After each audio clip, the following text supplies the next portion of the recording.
Monsoon की वो बारिश, वही बारिश जिसे हम प्यार करते हैं। लेकिन अगर मैं कहूँ कि हर बारिश किसी के लिए मौत लेकर आती है तो आज की ये कहानी काल्पनिक नहीं, एक सच्ची घटना पर आधारित है जो हर साल दोहराई जाती है।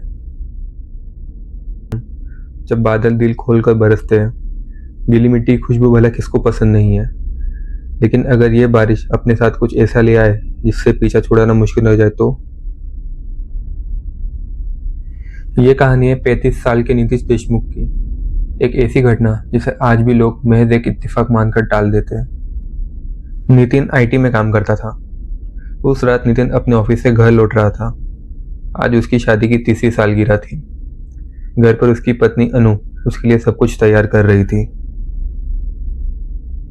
लेकिन उस दिन ऑफिस में काम बहुत ज्यादा था। जब नितिन पार्किंग में पहुंचा, अपने बाइक स्टार्ट करने की कोशिश की, लेकिन बाइक स्टार्ट नहीं हुई। काफी कोशिश करने के बाद भी बाइक स्टार्ट नहीं हुई। नितिन ने खुद से कहा, कोई बात नहीं, बस स्टैंड पास में ही है। जैसे जैसे वो शिवाजी नगर बस स्टैंड के पास बढ़ा, आसमान में गरज गूंज उठी और कुछ ही पलों में मूसलाधार बारिश शुरू हो गई। नितिन ने अपना बैग सर पर रखा और बस का इंतजार करने लगा। उसके कपड़े पूरी तरह भीग चुके थे।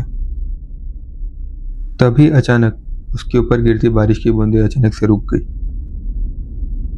नितिन ने बाईं ओर देखा। एक आदमी काली छतरी पकड़े उसकी आधी छतरी नितिन के ऊपर रख के खड़ा था। नितिन को थोड़ी राहत मिली। वो हल्का सा मुस्कुरा दिया, लेकिन अगले ही पल उसकी मुस्कान जम गई। उस आदमी ने लंबा सा काला कोट पहन के रखा था, आंखों पर काला चश्मा और सिर पर पुरानी टोपी घिसी हुई। उसका चेहरा कुछ ज्यादा ही फीका और ठंडा लग रहा था। फिर उस आदमी ने धीरे से भारी आवाज में कहा, दुनिया बड़ी अजीब है, कहीं बारिश है, कहीं सूखा, कहीं जिंदगी है तो कहीं सिर्फ अंत।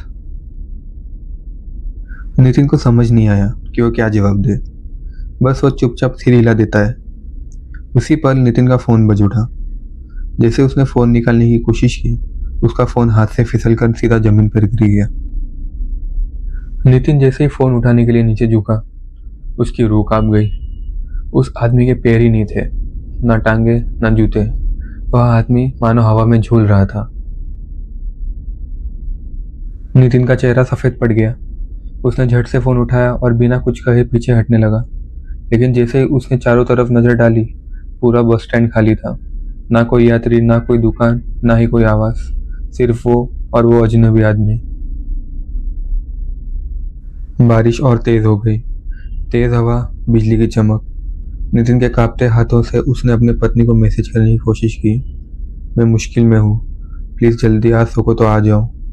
मैसेज भेजते ही पीछे से एक धीमी आवाज आई, ऊपर वाले का नाम लेना यहाँ ठीक नहीं है नितिन। नितिन के पैर से जैसे जमीन खिसक गई हो। वह छतरी के नीचे से निकलकर सड़क की दूसरी तरफ भागने लगा। बिना कुछ देखे जितना हो सका भागता रहा। कुछ दूर जाकर वह थक कर सड़क के किनारे बेंच पर बैठ गया। तेज सांसें, धड़कता दिल, और तभी फिर से उसके ऊपर गिरती बारिश रुक गई। नितिन ने डरते हुए ऊपर देखा। वही आदमी छतरी लेके उसके पास खड़ा था। नितिन जोर से चिल्लाया। वह तुरंत उठा और भागने लगा। अब सड़क पर घनी धुंध छा चुकी थी। एक जोर से बिजली कड़की और उसी बिजली की चमक में नितिन ने देखा, वो आदमी सड़क के बीचों बीच खड़ा है। इस बार उसका आधा शरीर हवा में तैर रहा था। वो मुस्कुराया और उसने अपना चश्मा उतार दिया। उसकी आंखें पूरी तरह काली थी और उनमें से एक खून की पतली धार बह रही थी। तभी पीछे से एक बस का जोरदार हॉर्न सुनाई दिया। नितिन जैसे ही मुड़ा, बस उसके कदमों के पास आके खड़ी थी। अचानक लोगों की भीड़ बस की तरफ बढ़ने लगी। नितिन जान बचाने के लिए बस की तरफ दौड़ा। धक्का मुक्की में वो गिर गया। उसके पूरे शरीर पर लोग पैर रख रहे थे, लेकिन नितिन कुछ भी नहीं कर पा रहा था। तभी बस ड्राइवर ने गाड़ी आगे बढ़ाई बेड हटाने के लिए, और नितिन का शरीर आधा बस के नीचे आ गया। नितिन तड़प तड़प के वही होश को बैठता है। थोड़ी देर में ही अनु, उसकी पत्नी, उसके दिए गए लोकेशन पर पहुंचती है। जैसे ही वो नितिन को देखती है, वो खून में लथपथ पड़ा हुआ है, वो सदमे में आ जाती है। जैसे तैसे अनु खुद को संभालती है और नितिन को ऑटो में डाल के हॉस्पिटल ले जाती है। दूसरे दिन नितिन को होश आ जाता है। उसकी जान तो बच गई, लेकिन उसके पैर उसको गंवाने पड़े। जैसे तैसे नितिन हिम्मत रख के उसके साथ की घटना सबको बताता है, लेकिन कोई विश्वास नहीं करता। पर जब अनु ने उसी रिपोर्ट के बारे में न्यूज़ में सुना तो उसके होश उड़ गए।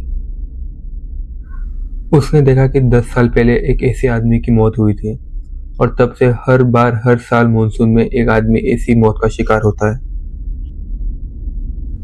पुलिस को बयान देते वक्त हर कोई आदमी वही काली आंखें, काला कोट के बारे में बात करते हैं। अनु समझ गई थी कि नितिन उसी काली आंखों वाला आदमी का शिकार हो चुका है। कुछ सालों तक नितिन डिप्रेशन में जिया और आखिर में उसकी मौत हो गई।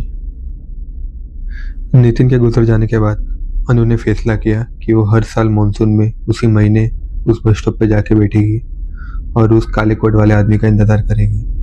जब वो मिलेगा तो उसे पूछेगी कि उसने ऐसा क्यों किया, पर अब तक उसे वो आदमी मिला नहीं है। वो हर साल वहां जाती है और देखती है, पर उसे कुछ नहीं मिला और शायद ही कभी अनु को वो आदमी दिखेगा। तो ये थी गाइस आज की कहानी। स्टोरी पसंद आए तो प्लीज़ लाइक एंड सब्सक्राइब करना मत भूलना। मैं हर वीक ऐसी स्टोरी लेता आता रहूँगा। Thank you.